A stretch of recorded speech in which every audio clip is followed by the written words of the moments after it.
আজকে দুপুরের মেনুতে কি আছে দেখো। প্রথমেই আছে সাদা ভাত, গরম গরম সাদা ভাত। তার সাথে আছে আলু উচ্ছে ভাজা, একদম ঝুড়ো ঝুড়ো ভাজা করেছি। তার সাথে আছে আলু পটল চিংড়ির সাইজগুলো একটু ছোট হয়ে গেছে। চিংড়ি হয়েছে আজকে মেয়ের বায়নার জন্য, ওর চিংড়ি খুবই পছন্দ, তাই খুব বায়না করেছে আজকে আমি চিংড়ি খাবো। শুধু চিংড়ি আর কী করবো, তাই একটু আলু পটল দিয়ে চিংড়ি করলাম। তার সাথে আছে ঠিক মাটন। কালারটা দেখে কেউ ভেবো না ওটা লাইটের জন্য ওরকম হয়েছে, ঝালটা কম দিয়েছি, কিন্তু কাশ্মীরি লঙ্কা দিয়েছি বলে একটু লাল লালই হয়েছে।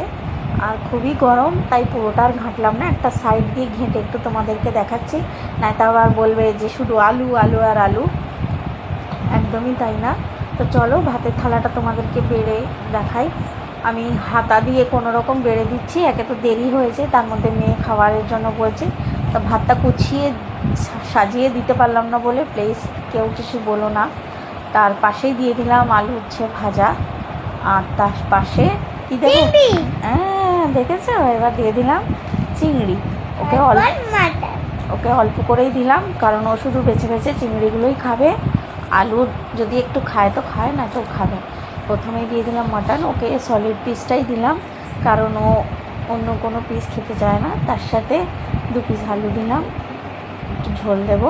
আরেকটা মাটন দেবো, আরেকটা মাটন দিয়ে দিলাম, একটু ঝোল দিলাম। ও এত কিছুই খাবে না, জাস্ট থালাটা তোমাদেরকে সাজিয়ে দেখালাম। ও খেলে শুধুই একটু আলু আর ঝোল আর একটু মাংস আর চিংড়িটাই যা খাবে। কেমন হয়েছে তোমরা জানিও প্লিজ, কেউ নেগেটিভ কমেন্ট করো না।